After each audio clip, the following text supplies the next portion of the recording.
ओम नमः। अभ्यास और सहज सरलता में क्या अंतर है, कैसे इसको प्राप्त करें।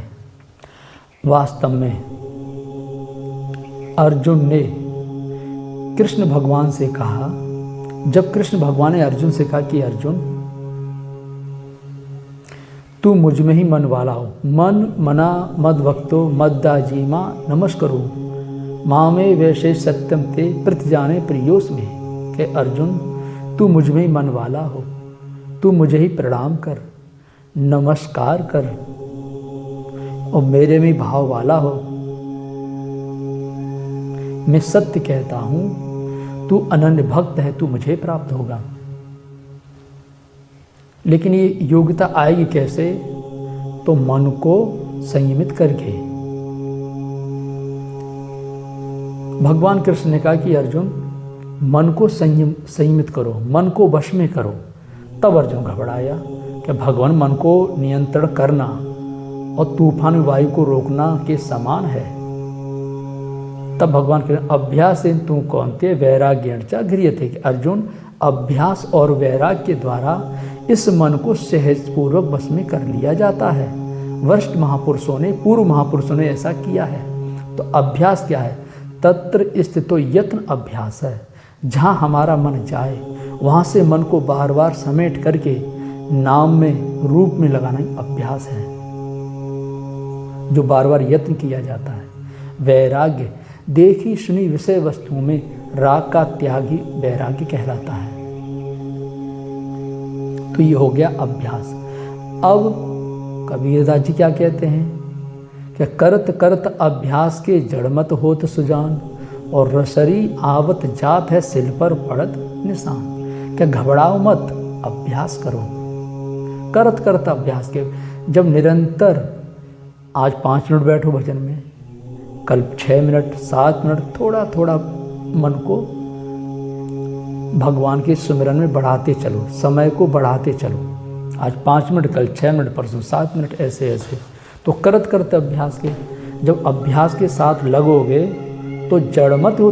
कितना भी जड़ बुद्धि वाला क्यों ना हो, वो भी सुजान सद्बुद्धि वाला हो जाता है, सद्विचार वाला हो जाता है। सुजान मान होता है शुभ को जानने वाला, परम तत्व परमात्मा को जानने वाला। कालिदास जिस डाली पर बैठे थे उसी को काट रहे थे। जब उनकी पत्नी ने कहा कि तुम वहाँ मूर्ख हो, जिस डाली पर बैठे उसी को काट रहे हो, इसका परिणाम क्या हो जानते हो? और तो कुछ उनको सुनाई नहीं दिया, लेकिन महामूर्ख शब्द उनके हृदय में चुभ गया। बोले आज के बाद हम तुम्हें महाविद्वान बन के दिखाएंगे। तो कालिदास महाकवि और विद्वान हुए।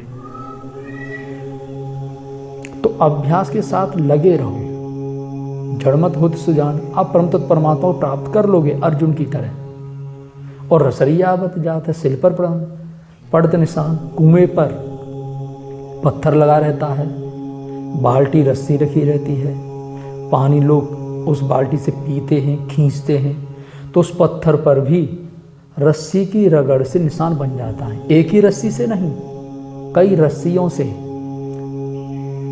तो हमारे अंदर वास्तव में ये श्वास ही रस्सी है। रस्सी तो रूप रंग एक ही होता है ना, रस्सी तो रस्सी, तो ये श्वास ही रस्सी है। और हृदय ही पात्र है, और भव ही कूप है। भव माने संसार ही कुआं है। तो इस संसार रूपी कुआं से कैसे पार पाएं? तो सत्य ही शिला है। सत्य क्या है? परमात्मा। उस सत्य नाम का जाप करो। कहते राम नाम सत्य है, आगे चल के गत्य है। ये राम नाम ही सत्य है, इसी से मुक्ति और कल्याण है। ये बीच में राधा राधा पता नहीं कहाँ से इसके पीछे पड़े, जबरदस्ती, बहुत जबरदस्ती कर रहे हैं। जब किसी हम बार बार कह रहे हैं किसी महापुरुष की वाणी में नहीं है। जो कृष्ण हुए, व्यास हुए, परीक्षित हुए, उन्होंने राधा शब्द पर कोई बल नहीं दिया है। क्या शास्त्रों का अध्ययन नहीं कर रहे हो? कम से कम गीता रामायण का ही अध्ययन कर लो, कबीर तुलसी मीरा की वाणी का अध्ययन कर लो, वेद उपनिषद का अध्ययन कर लो। इसमें क्या लिखा हुआ है? एक हम कहानी सुनाए थे, कि जिसके दिमाग में जो चढ़ जाए तो फिर उतरता नहीं वो, चाहे कितना भी समझाओ। मूर्ख में और सठ में यही अंतर होता है। क्या सठ व्यक्ति सुधर जाएगा? क्या सठ सुधरे सत्संगत पाई, पारस परस को धात सुहाई। सठ व्यक्ति को संगत मिल गई, सुधर जाएगा। जैसे अंगुलमान थे, वाल्मीकि थे। जैसे पार्श के स्पर्श करने से लोहा सुधर जाता है, वो क्या हो जाता? सोना।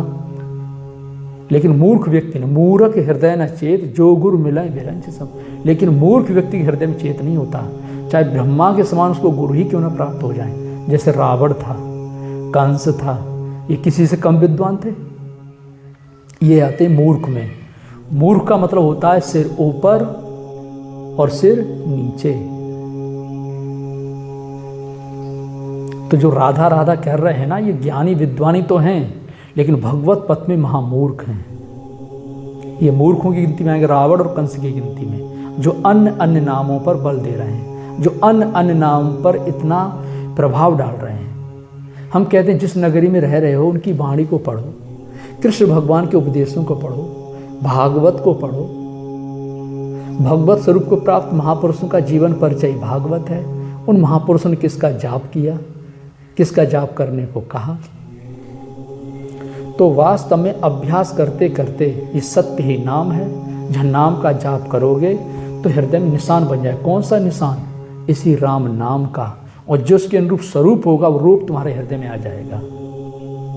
और फिर क्या पाओगे? समर्पण। ये प्रेम ही पानी है। जब हृदय में विश्वास जगेगा, विश्वास के साथ पात्र ही विश्वास है। श्वास पर श्वास में नाम का जाप करना है, विश्वास पूर्ण हृदय से, समर्पण से, तो संसार रूपी कुआं से बाहर आ जाओगे। और ये सहज सरलता फिर स्वाभाविक आ जाएगी। पहले सहज सरलता नहीं लानी है, वो आएगी भी नहीं। नाम का जाप करोगे तो जैसे जैसे पाप कम होते जाएंगे तो धीरे धीरे सारे ईश्वरीय गुणधर्म, देवी संपत्ति के गुणधर्म हृदय में उतरने लगते हैं। तो वो सहज सरल बना देते हैं। ये बनना नहीं पड़ता, बन जाते हैं। वाल्मीकि कुछ बने नहीं थे। क्या किया था? उन्होंने नाम का जाप किया था। और नाम का जाप करते करते ब्रह्म तत्व को प्राप्त करके निर्मल सरल। अंगुलमान हत्या करने वाला, तो उसने कुछ वो बना नहीं था, केवल बुद्ध भगवान के मार्ग को अपना करके वो चलने लगा, सहज सरल हो गया। लोगों ने उसकी एक बार बहुत पिटाई की, खून बहने लगा, लेकिन लौट के जवाब नहीं दिया। क्यों नहीं दिया? महापुरुष का ज्ञान जो पा गए, सदगुरु का सानिध्य जो पा गए। तो सरलता साधना के करते करते सब हमारे हृदय में प्राप्त हो जाएगी। और निर्मल होकर के लगना है, छल कपट छोड़ करके सुमिरन में विश्वास के साथ नाम का जाप करो तो ये गुणधर्म तुम्हारे अंदर आ जाएंगे। सरलता के, सहजता के अभ्यास के साथ लगिए, हताश मत हो कि एक घड़ी आधा घड़ी।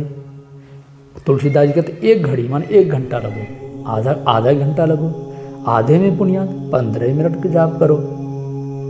और तुलसी संगत साधु के कटे कोट अपराध। सदगुरु मिल गए हैं तो उनका सानिध्य प्राप्त करो, उनकी संगत करो, करोड़ों जन्म के पाप से आप मुक्ति पा जाओगे। तो अभ्यास और सहज सरलता में, मतलब अभ्यास के द्वारा ही सहज सरलता आएगी। और सहज सरलता का यही मार्ग है, नाम का जाप अभ्यास के साथ करना।